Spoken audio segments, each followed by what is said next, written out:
Patricia Caldwell's smile was the kind that told me she already thought she'd won. She stood on my father's front porch with a slip of paper in her hand, the HOA seal at the top like it was a badge of authority. She didn't even bother with pleasantries. "Mr. Reyes, these locks are in violation of Section 14 non-conforming hardware. You'll have 7 days to remove them, or fines will begin." Her tone was sweet, but her eyes were sharp.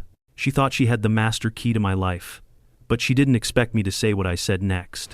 "You're welcome to try it, Patricia. Just one problem. The master key doesn't work here anymore." I didn't raise my voice. I didn't need to. The way her smile twitched told me I'd hit her where it hurt. If you've ever felt that surge of power when standing up to bullies, hit subscribe now. This showdown is about to become a masterclass in fighting back. I wasn't just a homeowner. I wasn't just some quiet neighbor she thought she could steamroll. My name's Daniel Reyes. I've spent 2 decades working as a locksmith and security consultant. I don't just buy locks, I design systems the police call when no one else can get in. My father, Officer Miguel Reyes, taught me that protection is both a duty and a legacy. He died 2 years ago, and this house, the locks on this very door, were the last project we worked on together. So when Patricia called my security upgrades violations, she wasn't just targeting me. She was spitting on my father's memory. That was something I couldn't ignore. Every reinforced bolt, every smart sensor, every hinge carried his fingerprints. She thought it was about community aesthetics. For me, it was about keeping a promise I made at his graveside. No one would breach this home without respect. Her paper fluttered in the breeze, but my eyes were fixed on the brass handle beneath her hand. It wasn't just metal. It was the line between compliance and betrayal, between legacy and loss. I remembered how my father's hand dwarfed mine as we worked the screwdriver together. How he said, "Locks are about more than keeping things out. They're about keeping what matters safe." Patricia didn't know it, but she'd just declared war on that memory. I glanced past her, across the manicured lawns and the cookie-cutter facades of the neighborhood. Behind those tidy hedges lived people who whispered about her constant inspections, her selective fines, her smug little notes taped to doors. I wasn't the first target, but I'd be the last who let her walk away unchallenged. "Where are you watching from?" Because I want you to picture this. A man standing on his father's porch, staring down an HOA official who believed her laminated handbook outweighed a lifetime of duty and sacrifice. I didn't raise my fists, and I didn't shout. I just stood there, calm as stone, knowing she'd chosen the wrong door to try and open, because Patricia Caldwell thought she held the keys to this community. She thought she could walk into my home, into my life, like she owned it, but she forgot something about locks. They don't just keep people out. They give people like me time to plan, time to build, time to fight back. And I'd already started. The HOA office smelled like lemon cleaner and paperwork. Patricia liked to keep it sterile, as if the shine on the tables could cover the rot in her rules. I sat in the hard plastic chair across from her desk, the violation notice folded in my pocket like a loaded weapon. She didn't waste time with small talk. "Mr. Reyes, you're not the only one who thinks the rules don't apply. Last month, Mrs. Thompson got fined for having the wrong shade of curtains. The month before, the Petersons had to repaint their fence. You're no different." Her voice dripped with authority, but what she didn't realize was how much she'd just revealed. Patterns. That's what I was looking for. She wasn't protecting property values. She was targeting people. And every target had a story. I leaned back, letting her think she'd rattled me. In truth, I was scanning the office, noting the locked file cabinets, the stacks of notices waiting to be delivered, the clipboard with inspection routes scribbled in neat columns. Patricia's obsession with control wasn't hidden, it was pinned up in plain sight. Outside the glass doors, I caught a glimpse of neighbors walking past. Some avoided eye contact, quick to get home before Patricia spotted a stray weed in their yard. Others lingered, watching me with a kind of quiet hope. They wanted someone to challenge her, someone to push back. That was when it hit me. This wasn't just my fight. Patricia's overreach was a shadow draped across the entire neighborhood. Every house had its own story of intimidation, every family its own receipt of fines and threats. If I stood my ground, I wasn't just defending my father's locks, I was opening a door for all of them. Patricia tapped her pen against a stack of forms. "You can avoid all this trouble, Daniel. Remove the locks, or you'll face escalating fines and possible liens." She spoke like it was inevitable, like she was reading from a script she'd already written. But my father taught me to read what wasn't on the page. Her threat wasn't about safety, it was about compliance. She needed me to bend, because if I didn't, the whole neighborhood might notice they could resist too. I thought about Mrs. Thompson, the widow who lived across the street, fined for curtains that were 3 shades off from the approved palette. I thought about the Peterson kids, who watched their dad repaint the fence for the 3rd time, because Patricia insisted on a slightly different hue. These weren't violations. They were punishments, tools she wielded to remind us all who held the keys. I leaned forward, lowering my voice. You know, Patricia, locks aren't just about keeping people out. They're about keeping track of who tries to come in. You might want to remember that.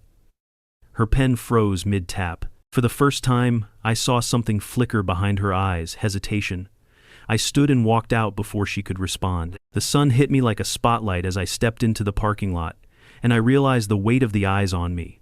Neighbors watched from porches, from sidewalks, from behind curtains. They didn't say a word, but I felt it. They were waiting to see what I'd do next. That was the moment I committed. This wasn't about one violation, one door, or one lock. It was about stopping Patricia from turning our community into her personal kingdom. And if she thought she could push me into silence, she was about to learn how wrong she was. The park sat at the heart of the neighborhood, a manicured square of grass and benches that looked more like a catalog spread than a living space. Patricia loved to boast about it at HOA meetings, pointing to the trimmed hedges and clean walkways as proof of her leadership. But that evening, when I walked the path toward the gazebo, the place felt more like a stage. People gathered in small clusters, their voices hushed. The HOA board was meeting, and for the first time, I decided to attend. Patricia was there, of course, already standing tall, clipboard tucked under her arm like a sword. Beside her stood Marcus Lee, the board's treasurer. His hands were buried in his pockets, his shoulders stiff, and his eyes never lingered on anyone for long. He nodded when Patricia spoke, but I caught at the small pause, the way his jaw clenched before he agreed with her. That was the first crack. Patricia launched into her speech, rattling off violations like she was reading a grocery list. Lawn heights, trash cans left out, fence paint fading. Each infraction was another fine, another reminder of her control. Neighbors shifted uncomfortably, some whispering, some staring at the ground. I watched Marcus. Every time Patricia named a family, his lips pressed tighter, like he was biting back words. When she mentioned me, Mr. Reyes continues to defy Section 14 regarding exterior hardware. Marcus shifted his weight from one foot to the other. His eyes flicked toward me, just for a second, then darted away. That glance told me everything. He didn't agree, but he wasn't ready to speak. I raised my hand. You know these locks don't endanger anyone. They don't lower property values. They do the opposite. You're targeting me, Patricia, and everyone here knows it. My voice carried across the park. Heads turned. For the first time, silence followed one of her announcements. Patricia's smile tightened. Rules are rules, Mr. Reyes. Without order, communities fall apart. I took a step closer. Order isn't control, and control isn't community. For a moment, I thought Marcus might speak. His mouth opened slightly, then closed again. He ran a hand across the back of his neck, looking at the ground. His silence was louder than any words. The crowd noticed. Neighbors glanced at him, waiting. He stayed quiet, but I could see the struggle in his body, the way his shoulders rose and fell, the way his fists curled inside his pockets. Patricia moved on quickly, rattling off another violation against a young couple for having toys in their front yard. Marcus wrote something in his notebook, his hand trembling slightly. He wasn't her mirror, not really. He was a man caught between duty and conscience, and the line was getting thinner by the day. When the meeting ended, people drifted away, muttering under their breath. I lingered near the gazebo, pretending to check my phone. Marcus stood off to the side, staring at the ground. I walked past him slowly, close enough to see the tension in his face. His lips parted like he wanted to say something, then he shook his head and looked away. That hesitation was all I needed. He wasn't ready yet, but he would be. The cracks in Patricia's control were spreading, and Marcus was one of them. I just had to wait for the right moment for him to break. As the sun set, painting the park in shades of gold and red, I felt the weight of the community pressing in. Patricia thought she could tighten her grip forever, but every rule she forced, every fine she issued, only made people want freedom more. And with Marcus standing between her and the truth, I knew it was only a matter of time before he chose a side. Patricia didn't waste time after the meeting. By the next morning, the notices had already gone out, bright orange slips slapped on mailboxes like warning flares. I found mine pinned to the front door, the bold letters screaming, "Final notice." She wasn't backing down, she was escalating. The fine had doubled overnight. $200 for every day my non-compliant hardware remained installed. And below that, a line in bold, "Failure to comply may result in HOA entry for corrective action." That was the part that stopped me cold. She wasn't just threatening money now, she was threatening to step into my father's house without permission. I folded the notice carefully and slipped it into my pocket. Then I walked down the street, needing to breathe, to think. That's when I saw it. Patricia's silver SUV parked across from Mrs. Thompson's driveway. She was leaning against the hood, clipboard in hand, scribbling something while her eyes darted toward the old widow's curtains. My instincts kicked in. I wasn't just a homeowner. I was trained to watch details, to see what others missed, and what I saw told me Patricia was overstepping more than she realized. The HOA bylaws I'd reviewed didn't grant her the authority to enter private property without due process. Fines, yes. Hearings, yes. But forced entry? That was trespassing. And trespassing wasn't an HOA matter, it was a police matter. I crossed the street, making sure she saw me. "Still keeping busy?" I asked, keeping my voice calm. Her smile flickered, but she recovered fast. "Mr. Reyes, I'm ensuring compliance. Mrs. Thompson's curtains are 6 shades darker than approved. Consistency matters for property values." I glanced at the curtains. Beige. A little faded, sure, but not criminal. Patricia's real crime was intimidation. I turned back to her. "Property values don't rise on fear.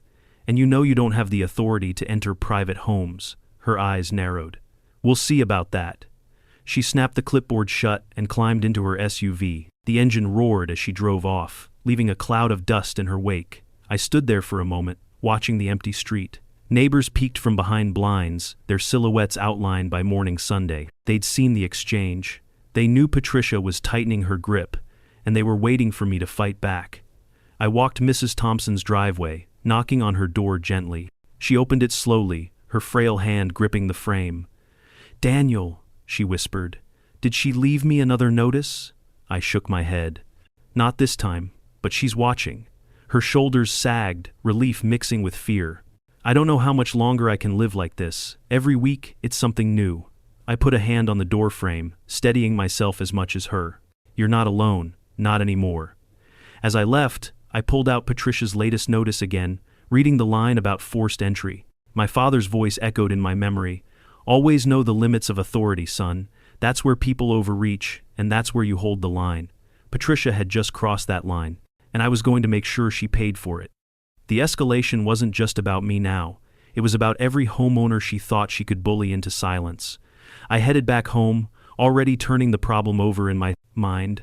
Patricia thought she could threaten her way into compliance, but she'd forgotten something important. Locks don't just keep people out, they record every attempt to break in. And I was ready to catch her in the act. I knew Patricia would come sooner or later. That's the thing about people drunk on control, they can't resist proving their power. So I waited.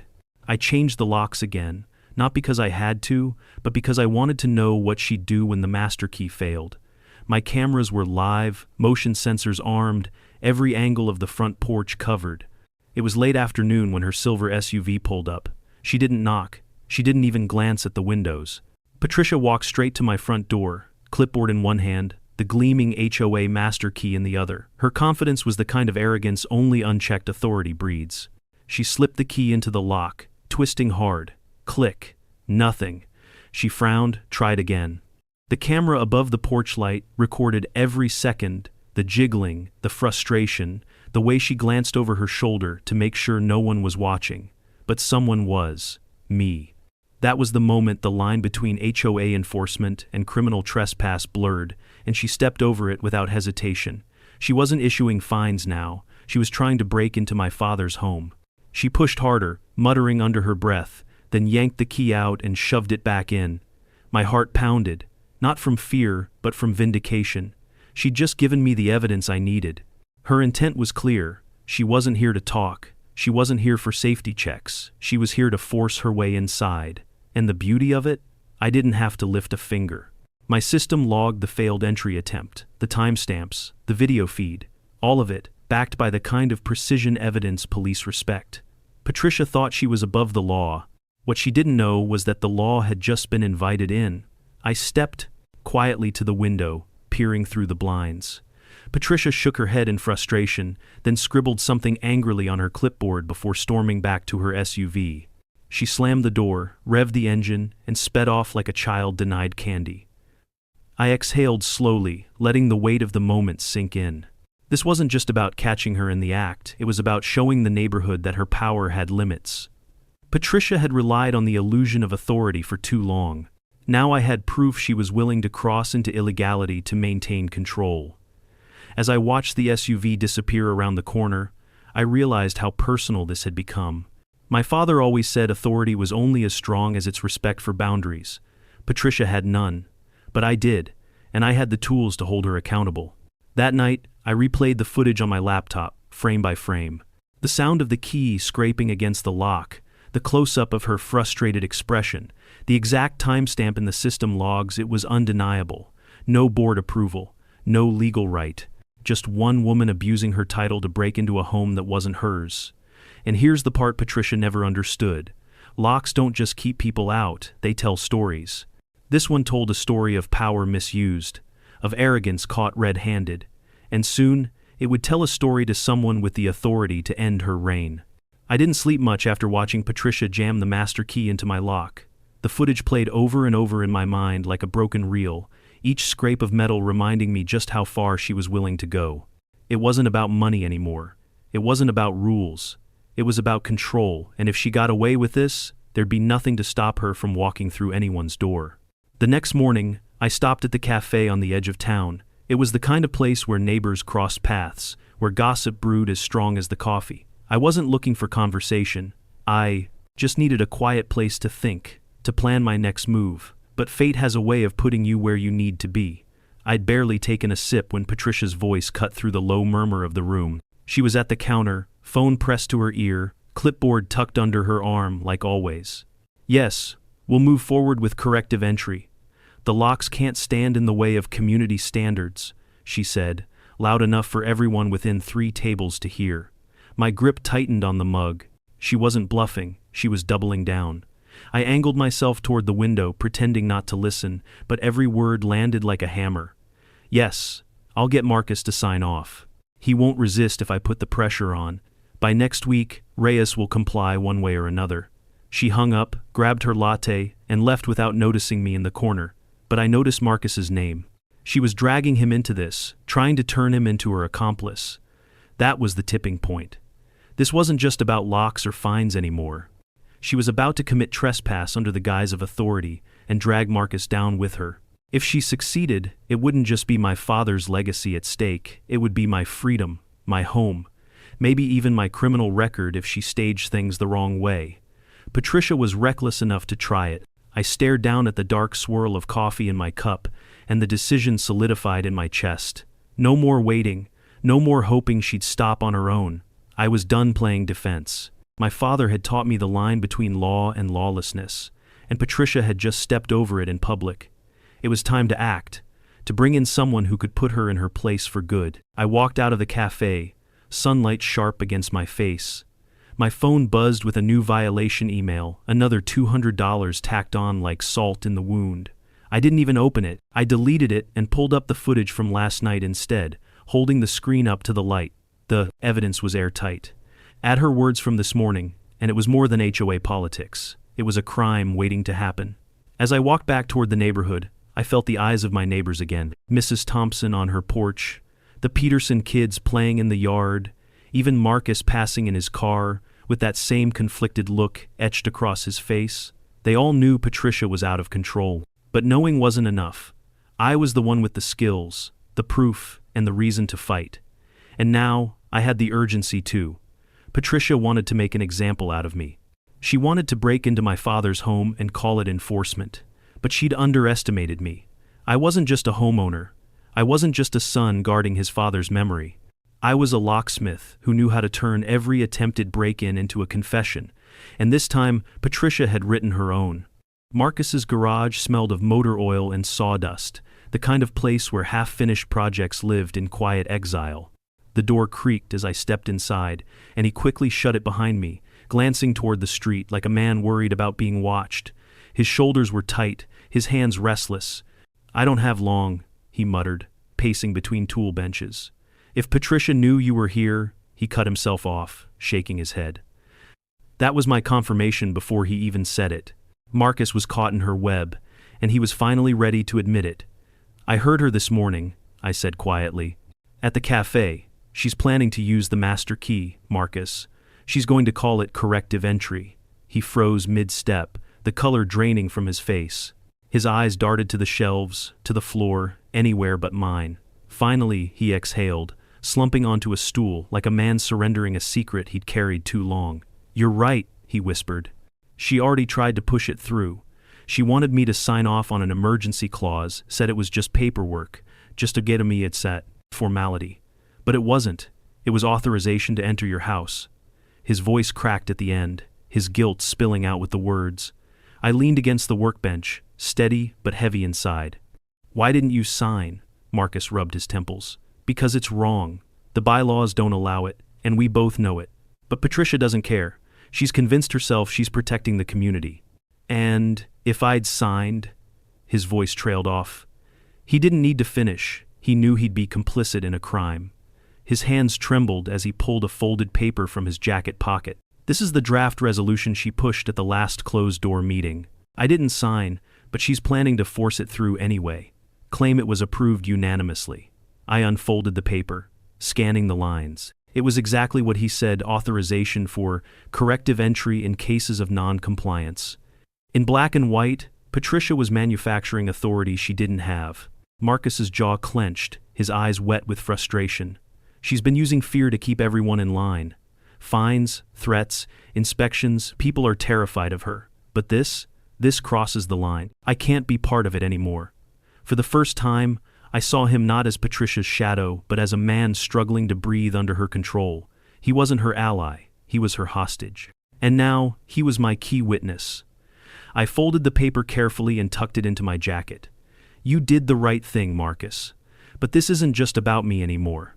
If she's willing to fake signatures and force entry, she's putting everyone at risk." He nodded, his voice low. "I know. That's why I called you here. Use it. Do whatever you have to. Just don't tell her it came from me." I clasped his shoulder, steadying him. "She won't hear it from me. But the police? They'll hear everything they need." As I walked out of the garage, the weight in my pocket felt heavier than the paper itself. Marcus had just handed me proof evidence of her intent, her deception, her abuse of power. It wasn't hearsay anymore. It was tangible. And combined with the footage from my cameras, it was more than enough to bring an outside authority into this fight. The sky above the neighborhood had started to darken, clouds rolling in like a warning. Patricia thought she could rewrite rules, twist neighbors into accomplices, and muscle her way into my home. But Marcus's confession had shifted the ground beneath her feet. For the first time, she wasn't just fighting me, she was fighting the truth. And the truth had witnesses. The hum of my computer filled the room as I spread Marcus's draft resolution across the desk. The words glared back at me: corrective entry, non-compliance, unanimous approval. Lies dressed up as legality. Patricia was counting on no one questioning her authority, but she hadn't counted on me. I opened the HOA bylaws first, pulling up the digital copy from the community portal. Hours of cross-referencing had taught me where the weaknesses were, where the board had overstepped before, and sure enough, there it was, in black and white. The association shall not enter a member's dwelling without owner consent, except in cases of clear emergency, defined as fire, flood, or immediate risk of harm. Locks weren't emergencies. Non-compliance wasn't an emergency. Patricia had no leg to stand on. Next, I pulled up state statutes. Arizona trespass law was explicit, unauthorized entry into a private residence was a criminal offense, regardless of HOA bylaws. No amount of paper or signatures could overwrite that. The law was clear. Patricia's planned corrective entry wasn't enforcement, it was trespassing. And I had her on video trying to do it. I leaned back in the chair, letting the pieces connect. Marcus's unsigned resolution proved she was manufacturing authority. The surveillance footage proved her intent. and the bylaws, combined with state law, proved she had no legal right. Together, it was a perfect trap. She thought she was coming for me, but she was already building the case against herself. Still, I knew I couldn't rely on evidence alone. Patricia had influence, a reputation for twisting words, for intimidating people into silence. If I handed this over quietly, she'd spin it, call it a misunderstanding, bury Marcus deeper in her schemes. No, I needed to time it right. I needed her arrogance to catch her in the open, where the community and the authorities could see her for what she really was. I opened another window on my laptop and began setting up alerts on my camera system. Every motion, every attempt at entry would ping my phone instantly, backed by high-resolution video. If Patricia tried again, she wouldn't just fail, she'd trigger the evidence I needed in real time. Then I drafted my own notes, dates, times, direct quotes from Patricia at the cafe. The line in Marcus's resolution, where she claimed unanimous approval, the section of the bylaws she was ignoring. It was a web, and I was mapping every thread, ready to hand it to Officer Ramirez when the moment came. As I worked, my father's voice echoed in my mind. Locks aren't about fear, Daniel. They're about preparation. You don't wait for trouble, you plan for it. That's what this was, a plan, a countermeasure. Patricia thought she had control, but every move she made was feeding into the very strategy that would undo her. I looked up from the desk, eyes drawn to the front door across the hall. The brass handle gleamed in the dim light, silent but resolute. It wasn't just metal, it was a symbol. My father's legacy, my line in the sand, and soon, Patricia's downfall. By the time I closed the laptop, the plan was clear. Patricia wanted to make an example of me. Instead, I'd make an example of her. And when the police saw what I had, she wouldn't just lose her power, she'd face the consequences she thought she was immune to. The house was quiet as I turned off the light in the office, but my mind burned with resolve. Patricia's game was almost over, and I was the one setting the final lock in place.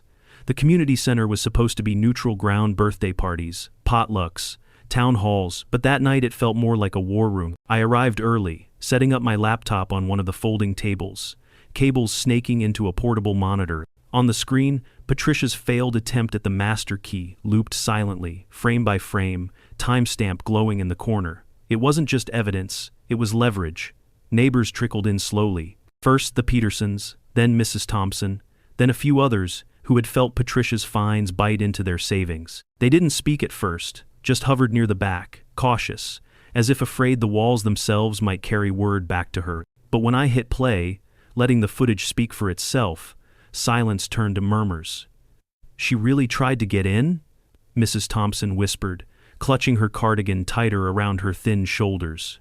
"She didn't knock," I said. "She didn't ask. She came with the master key, assuming she had the right, but she didn't, and she never will." The Petersons exchanged a look, then nodded. "She fined us 3 times for the fence," Mr. Peterson said. "But this isn't fines, this is criminal." That was the spark. One by one, stories spilled out: curtains too dark, toys in the yard, bushes an inch too high. Every tale different, but the pattern the same. Intimidation disguised as community care. Patricia had ruled with fear, but fear was cracking under the weight of evidence. Marcus slipped in late, standing near the door with his hands jammed into his pockets. His eyes darted to the monitor, then to me. He gave a small nod, silent but sure. He wasn't ready to speak openly yet, but his presence was enough. I clicked through my notes, showing them the bylaw section Patricia ignored, the state statute on trespass, the draft resolution Marcus had slipped me. The pieces formed a picture too clear to deny. Patricia thinks she can rewrite the rules, but the law says otherwise. What she tried at my house isn't enforcement, it's trespassing. And when she tries again, I'll have it recorded from every angle. The room shifted. Neighbors leaned forward, some whispering, others straightening with new resolve. They weren't just scared anymore, they were angry. "Can the police really stop her?" one man asked from the back. "They can," I said. "And they will. Because the moment she tries again, this won't be an HOA issue. It'll be criminal, and I'll hand them the proof myself." I closed the laptop, letting the weight of the words settle. "But I need more than proof. I need you. When she crosses the line, when the authorities arrive, your voices will matter. She can call me defiant. She can call me difficult. But she can't silence all of us." For the first time, heads nodded in unison. Mrs. Thompson's frail voice broke the quiet. We'll be there. As the meeting wrapped, I packed my equipment with care. The plan was in motion. Cameras set, alerts active, neighbors on watch. Patricia thought she was isolating me, but in truth, she'd isolated herself.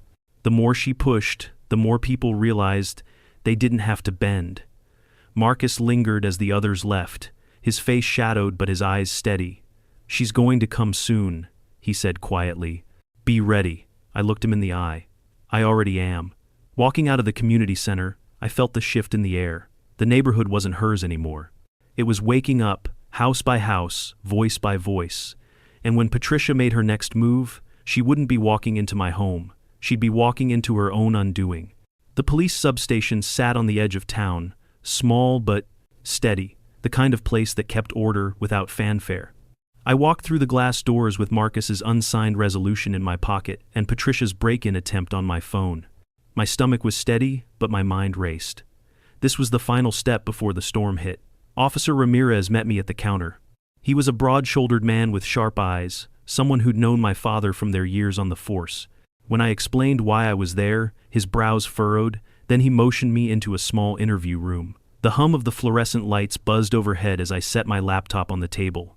I hit play. Patricia's face filled the screen clipboard under her arm, master key in hand, twisting and jamming at the lock like it owed her entry. Ramirez leaned forward, arms crossed, watching silently. When the key failed, when she glanced over her shoulder, when she scribbled furiously on her clipboard, he shook his head. "That's trespassing," he said flatly. "Plain and simple, she's got no authority for that." I slid Marcus's unsigned resolution across the table. Ramirez read it, frown deepening with every line. "Fake authority, manufactured approvals. If she pushes this, she's walking herself into a criminal charge. You've got the video, the paperwork, the witnesses. That's more than enough." Hearing it from him settled the last piece inside me. I wasn't imagining it, wasn't overreacting. Patricia wasn't just an overzealous official, she was a lawbreaker. "What do I do?" I asked. "Don't stop her," Ramirez said. "Document everything. Call us the moment she tries again. We'll handle the rest." He closed the folder, his voice calm but certain. "She's about to hang herself with her own rope." I thanked him and left, the weight in my chest shifting from anxiety to resolve.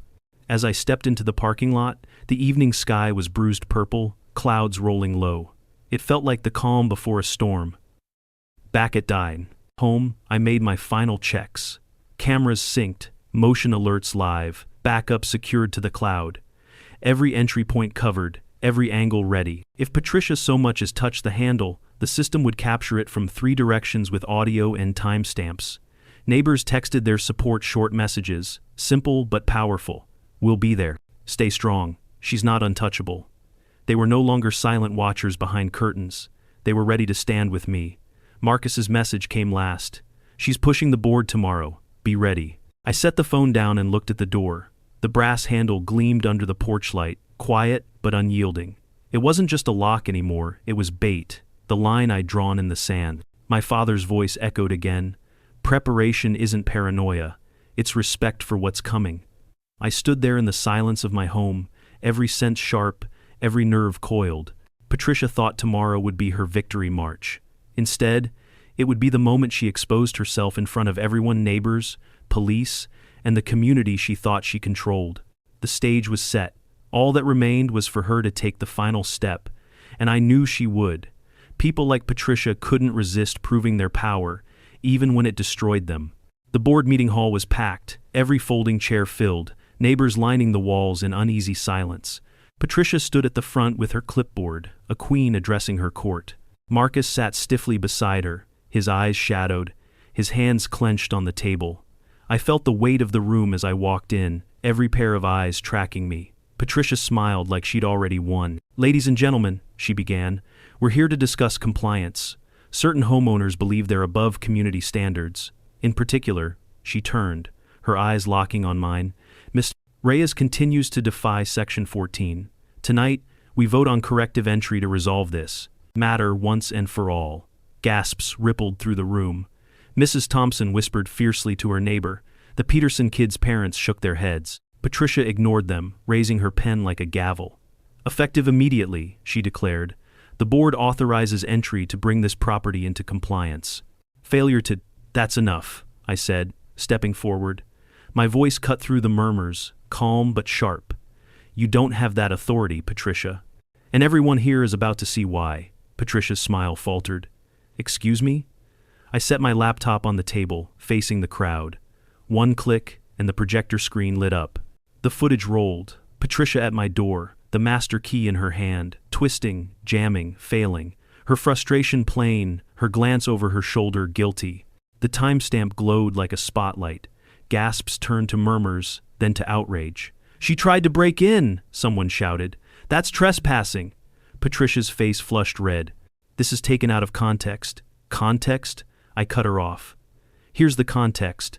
I held up Marcus's unsigned resolution. She pushed a resolution to authorize corrective entry. She claimed it was unanimously approved, but Marcus never signed. Isn't that right? Every head turned toward Marcus. His face was pale, his lips trembling, but finally he stood.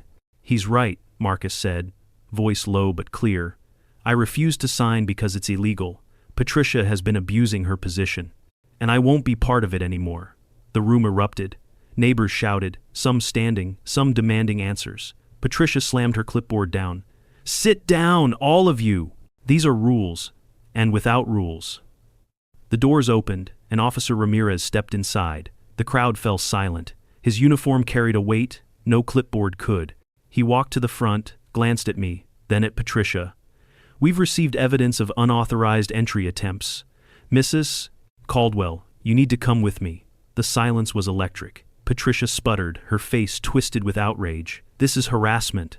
I was doing my duty. Ramirez shook his head. You exceeded your duty. The law is clear.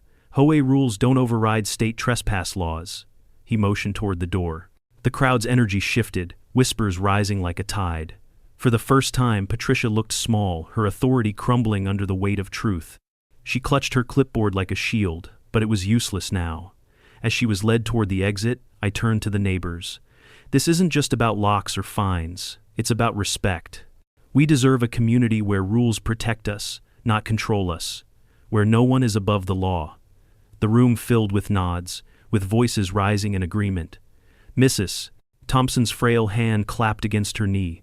The Petersons raised their fists in solidarity. And Marcus, still trembling, met my eyes and gave the smallest, most certain nod I'd ever seen. Patricia had wanted to make an example out of me. Instead, she'd become the example of what happens when power goes unchecked. The night after the board meeting, I sat on my front porch, the brass handle of the door glowing faintly under the porch light. The same lock Patricia had tried to force open now stood as a quiet monument, unbroken, untouchable.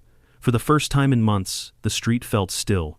No SUV parked across the curb, no clipboard tapping in judgment. Just silence and the faint hum of crickets in the desert air. Word had already spread. Patricia was suspended from her position pending investigation, stripped of her authority. The police report would follow her for years. The clipboard she'd wielded like a weapon was now evidence in a case she couldn't spin, and the neighborhood she'd ruled with fines and fear had finally seen her for what she was. Neighbors stopped by in small groups throughout the day. Mrs. Thompson brought cookies, her hands trembling but her smile steady. The Peterson kids ran up the driveway, shouting that their dad said no more, repainting the fence. Even people I barely knew nodded as they passed, small gestures of gratitude, of respect. I thought of Marcus. He hadn't come by yet, but I knew why. Confession wasn't easy. Standing up in front of everyone had cost him more than most realized. But his courage had tipped the balance, had given my evidence the weight it needed. Without him, Patricia might have spun the story, might have buried the truth under more lies. Instead, his voice had cracked her armor. I leaned back in the chair, the wood creaking beneath me, and let my mind wander to my father. I could almost see him standing here, the faint smile under his mustache, the screwdriver in his hand. Locks aren't just about keeping things out, Daniel. They're about protecting what matters most. I had kept that promise. His house was safe, his memory untarnished. And in honoring that, I had given the whole neighborhood something they hadn't had in a long time: freedom. The symbolic weight of the front door hit me harder than ever. It wasn't just an entry point. It was a line drawn, a boundary enforced, a legacy kept. Patricia thought she had the keys to this community, but tonight, Every neighbor knew the truth. Power doesn't come from control. It comes from respect. The neighborhood wasn't perfect, but it was ours again. Meetings would be run with accountability. Fines would require real cause.